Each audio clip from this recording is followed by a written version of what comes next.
हिंदवी स्वराज्याचे सरसंस्थापक छत्रपती शिवरायांना मानाचा मुजरा करतो। भारतीय राज्यघटनेचे शिल्पकार भारतरत्न डॉक्टर बाबासाहेब आंबेडकर यांना मानवंदना अर्पित करतो। चीफ मिनिस्टर फेलोशिप प्रोग्रामच्या आजच्या या ॲप्रिसिएशन आणि न्यू बॅचच्या कमेन्समेंट कार्यक्रमामध्ये मंचावर उपस्थित राज्याचे मुख्य सचिव श्री राजेश अग्रवालजी, डॉक्टर ज्योत्सना पडियार, श्री लोकेश चंद्र, श्री शेखर परदेशी, प्रोफेसर बकुल राव, प्रोफेसर परमेश्वर उदमले, श्री समीर पांडे, या संपूर्ण कार्यक्रमाचं कोऑर्डिनेशन ज्या करतात त्या श्रीमती प्रिया खान, या ठिकाणी उपस्थित सर्व अधिकारी, सीएम फेलोज आणि उपस्थित सर्व भगिनी आणि बंधूंनो, आपल्या सर्वांना मी भारतीय स्वातंत्र्य दिनाच्या अतिशय मनपूर्वक शुभेच्छा देतो।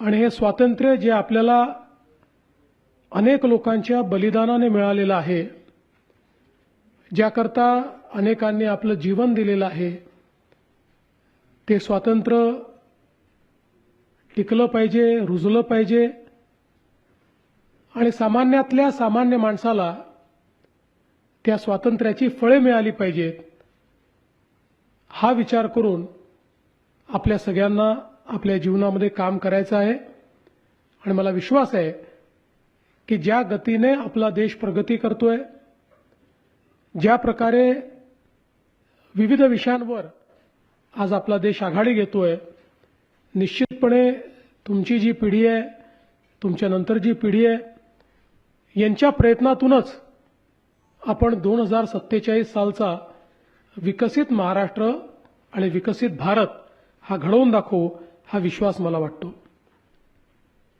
आपण जेव्हा 2015 साली सीएम फेलोशिपचा प्रोग्राम सुरू केला,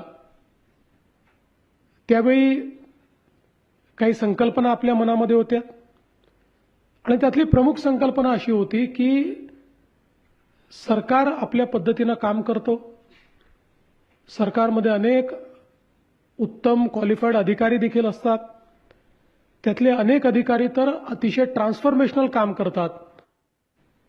पण हे सगळं जरी होत असलं तरी देखील एका साच्यात काम करता करता अनेक वेळा आपल्या इमॅजिनेटिव्ह पॉवरवर, आपल्या क्रिएटिव्हिटीवर काही ना काही बंधनं येतात आणि अनेक वेळा फायलींमध्ये अडकल्यामुळे ग्राउंडशी आपला जो टच आहे तो काही प्रमाणात कमी होतो।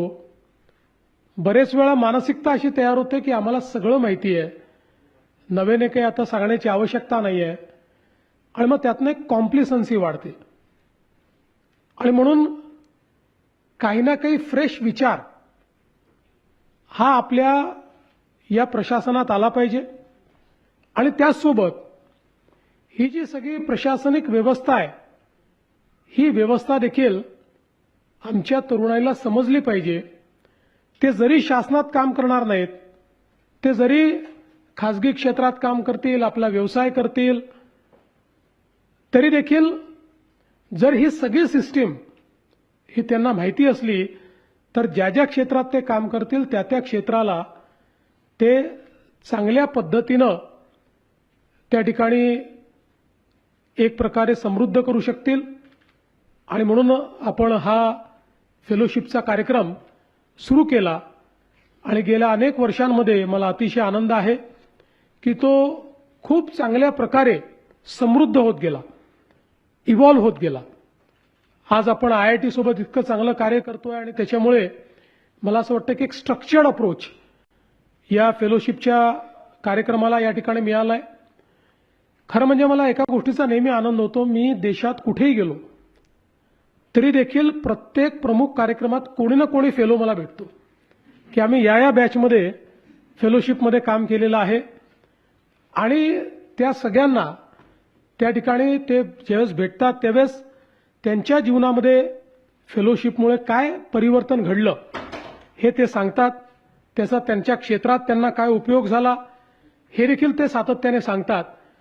आणि निश्चितपणे त्यावेळी मला असं वाटतं की हा जो कार्यक्रम आहे या कार्यक्रमामुळे निश्चितपणे एक सकारात्मक परिवर्तन आपण घडवू शकलो. पण हा कार्यक्रम एकतर्फी नाहीये. म्हणजे फेलोजला या ठिकाणी जो काही अनुभव मिळतो त्यापुरता मर्यादित नाहीये, तर फेलोजच्या माध्यमातून शासनाला आणि अधिकाऱ्यांना देखील खूप नवनवीन गोष्टी मिळतात, नवीन विचार मिळतात. जसं आपण बघतो की पूर्वीच्या काळामध्ये साधारणपणे जनरेशन गॅप आपण ज्याला म्हणायचो ती 20 वर्ष होती. 20 इयर्स एक जनरेशन बदलायला लागायची. आता 7 वर्षांनी जनरेशन बदलते. More than 7 years is a generation gap.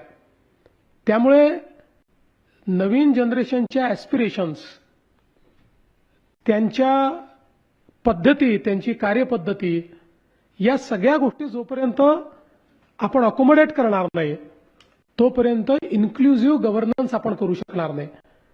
आणि ते जर समजायचं असेल तर त्यांच्यासोबत काम करण्याची संधी मिळणं हे अत्यंत महत्त्वाचं असतं. कदाचित पहिल्या बॅचला ज्यावेळेस फेलोज आले आणि वेगवेगळ्या अधिकाऱ्यांसोबत सुरुवातीला त्यांनी काम सुरू केलं त्यावेळी काही अधिकाऱ्यांचं मत असं होतं की कुठे आमच्या मागे लावलो तुम्ही, आता यांना कुठे सांभाळायचं आम्ही, असाही अप्रोच होता. पण पहिल्याच फेलोशिपचं ज्यावेळेस कार्यकाळ संपला त्यावेळेस ते सगळे अधिकारी म्हणाले की ही अतिशय चांगली व्यवस्था तुम्ही उभी केली. यांच्यासोबत काम करताना आम्हाला आनंदही आला, आम्हाला नवीन पर्स्पेक्टिव्ह देखील मिळाला. आणि त्याच्यानंतर दरवर्षी वेगवेगळ्या ऑफिसेसमधनं अधिकाऱ्यांकडनं मागणी वाढायला लागली की आम्हाला अजून फेलोज पाहिजे, आम्हाला याही कामाकरता फेलोज पाहिजे, याही ऑफिसमध्ये आम्हाला फेलोज पाहिजे.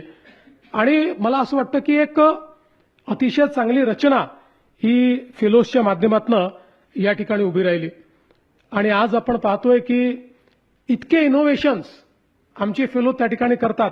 व्यवस्था तीच आहे, पण त्या व्यवस्थेला एक नवीन पर्स्पेक्टिव्ह देणं, त्या व्यवस्थेला अधिक अकाउंटेबल बनवणं हे महत्वाचं आहे. आज ज्यावेळी कम्युनिकेशन हे इतकं फास्ट झालेलं आहे, अशा कम्युनिकेशनच्या जगामध्ये कुठली गोष्ट स्टॅटिक राहू शकत नाही. It has to be dynamic. कुठल्याही गोष्टीला बदल हा अंगीकारावा लागेल, तो बदल अंगीकारून त्यानुरूप स्वतःला बदलावं लागेल. शासनामध्ये बदल म्हणजे GR असतो. जोपर्यंत GR बदलत नाही तोपर्यंत शासन बदलत नाही, शासनाची कार्यपद्धती बदलत नाही. पण आता GR पर्यंत थांबण्याची वेळ गेलेली आहे आणि आपल्याला जी कार्यपद्धती लोकाभिमुख वाटते, जी सोपी वाटते, ती कार्यपद्धती आधी अंगीकारायची आणि मग त्या अनुषंगाने GR काढून घ्यायचा. ही नवीन पद्धत शासनामध्ये स्वीकारणं हे मला असं वाटतं अत्यंत महत्वाचं आहे. आणि म्हणून मी ज्यावेळेस बघत होतो की आमच्या विविध फेलोजनी वेगवेगळ्या पद्धतीनं काय कॉन्ट्रीब्यूट केलंय, त्यावेळी आपलं जो पहिलं स्टार्टअपचं धोरण आपण तयार केलं, या पहिल्या स्टार्टअप धोरणांमध्ये CM फेलोजचं अतिशय मोलाचं कॉन्ट्रीब्युशन त्या ठिकाणी होतं. महाराष्ट्र स्टेट इनोव्हेशन सोसायटी ही जी आपण एक प्रकारे रिपर्पज केली, ती आपण तयार केली. त्याच्यामध्ये CM फेलोजनी अतिशय उत्तम कॉन्ट्रीब्यूट केलं. त्यांचे विचार आणि त्यांनी जो फॉर्मॅट तयार केला तो अतिशय चांगला होता.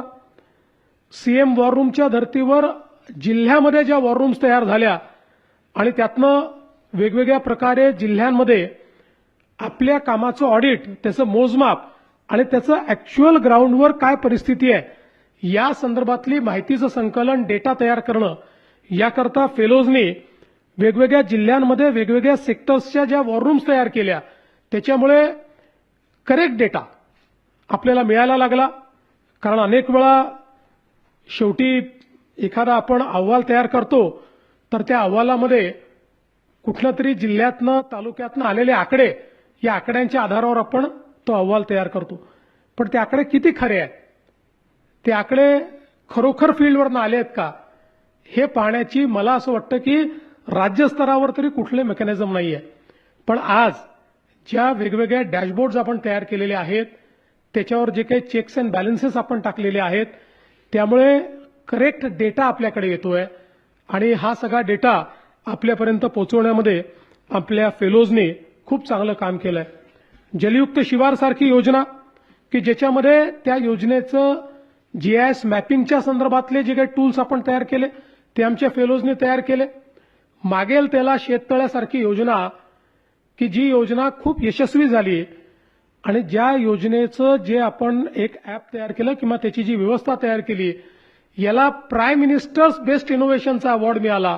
तेही तयार करणारे आपले फेलोज होते. ही मला असं वाटतं अतिशय आनंदाची आणि आपल्या सर्वांकरता अतिशय अभिमानाची गोष्ट आहे. आपण जर बघितलं तर अनेक जिल्हाधिकाऱ्यांना सीओजला आपले जे जिल्ह्यातले कार्यक्रम आहेत ते कार्यक्रम योग्य पद्धतीनं राबवण्याकरता फेलोजची खूप मदत झाली. ते कार्यक्रम राबवत असताना त्याची फलनिष्पत्ती काय आहे, ती फलनिष्पत्ती कशा प्रकारे मोजता येईल यामध्ये देखील अनेक ठिकाणी फेलोजनी उत्तम अशा प्रकारचं सहकार्य केलं. विशेषतः आपण शासनामध्ये प्रशासकीय सुधारणांकरता 100 दिवसाचा कार्यक्रम आणि त्यानंतर 150 दिवसाचा कार्यक्रम केला. हा देखील एक ट्रान्सफॉर्मेशनल कार्यक्रम होता.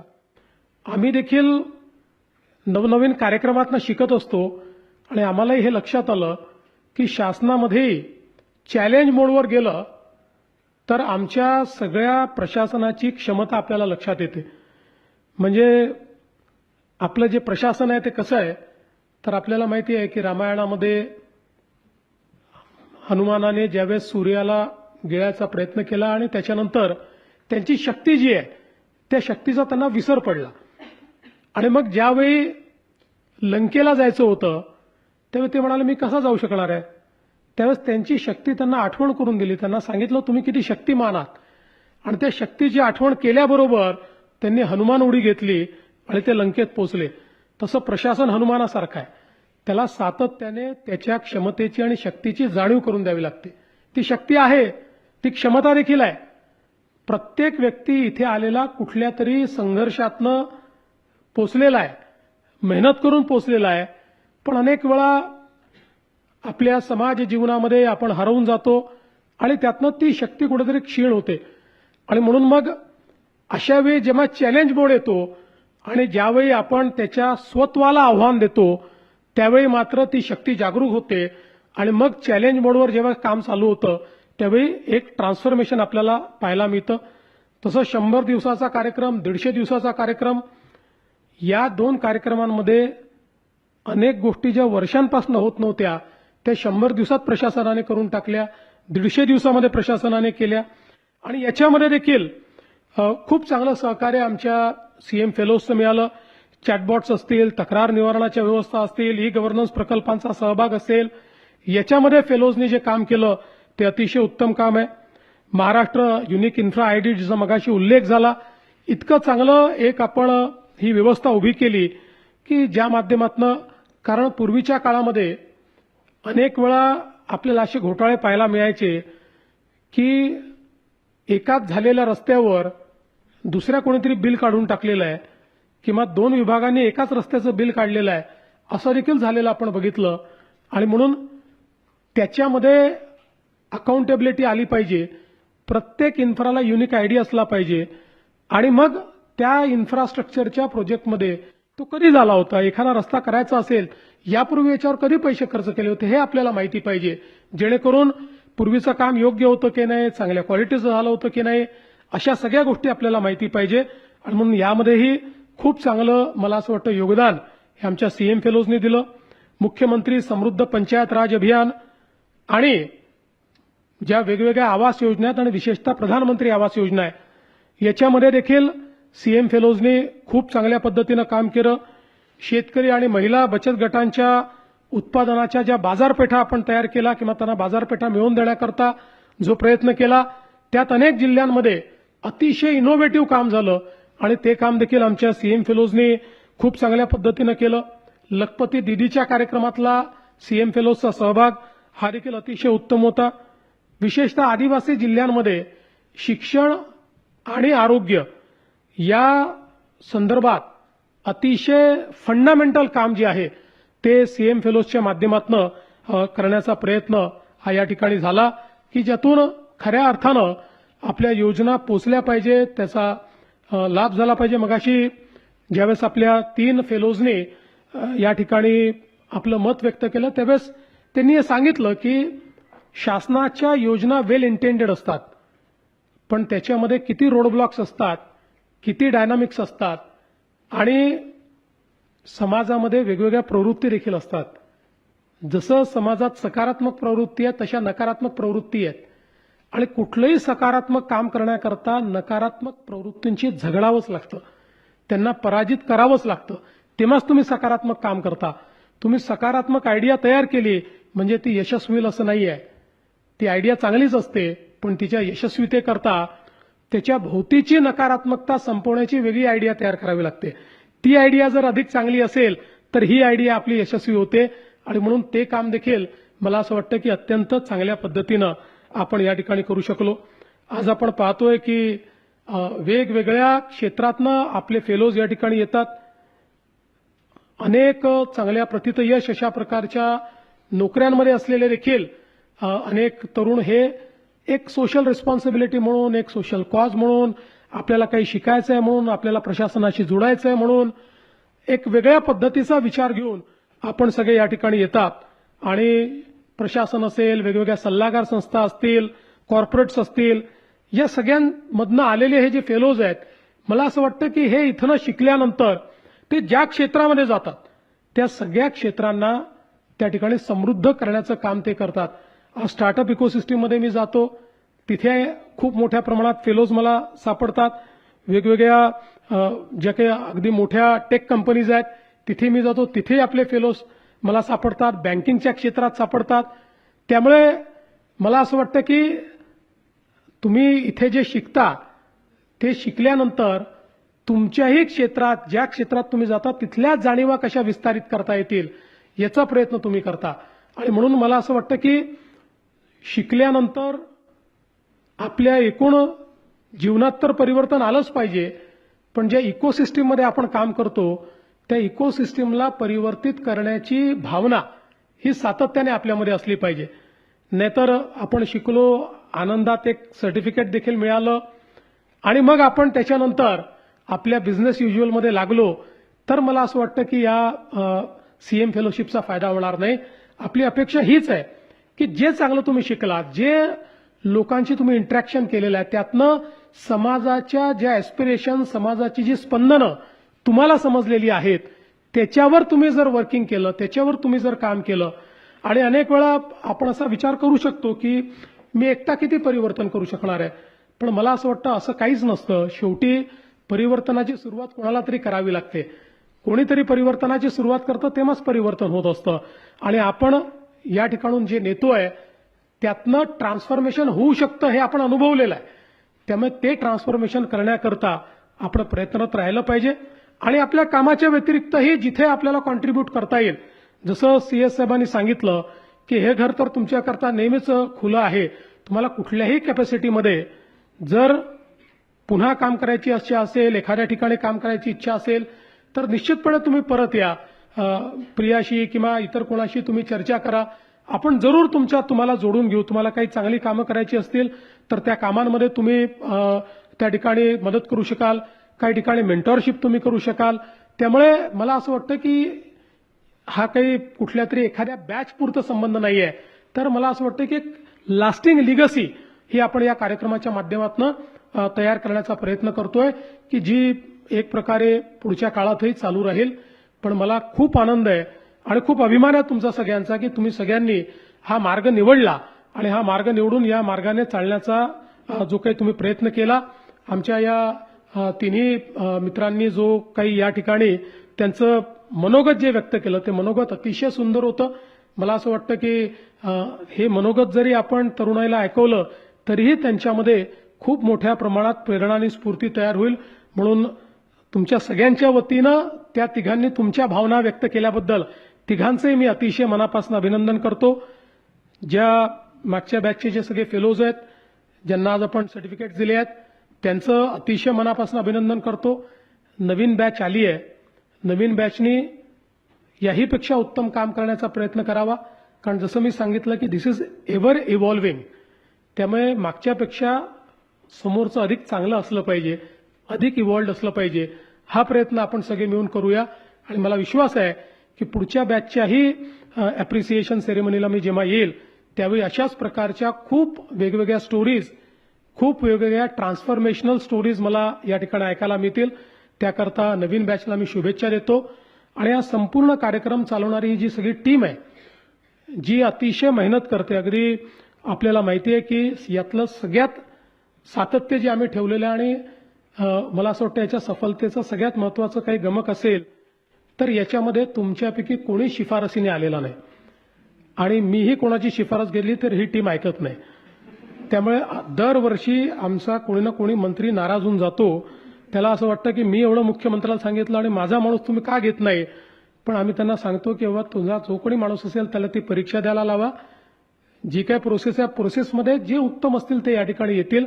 आणि मला असं वाटतं की त्यामुळे ही क्वालिटी याची आपण मेंटेन ठेवू शकलो. आणि म्हणून या संपूर्ण टीमला मी अतिशय मनापासून शुभेच्छा देतो, त्यांचं अभिनंदन करतो. आपल्या सर्वांना आपल्या भावी जीवनाकरता खूप खूप शुभेच्छा देतो. असंच कुठेतरी कधीतरी तुमची माझी भेट होत राहील. मी जिथे असेल आणि तुम्ही जर तिथे असलात तर आवर्जून येऊन मला भेटा, कारण सीएम फेलोजला भेटायला मला नेहमीच आनंद वाटतो. निश्चितपणे आपण भेट घेऊ एवढंच आजच्या प्रसंगी सांगतो. आणि या चांगल्या कार्यक्रमात आमच्या सीएम फेलोशिपच्या टीमने मला निमंत्रित केलं त्याबद्दल त्यांचे आभार मानून मी माझे 2 शब्द संपवतो. जय हिंद, जय महाराष्ट्र. एबीपी माझा, उघडा डोळे बघा नीट.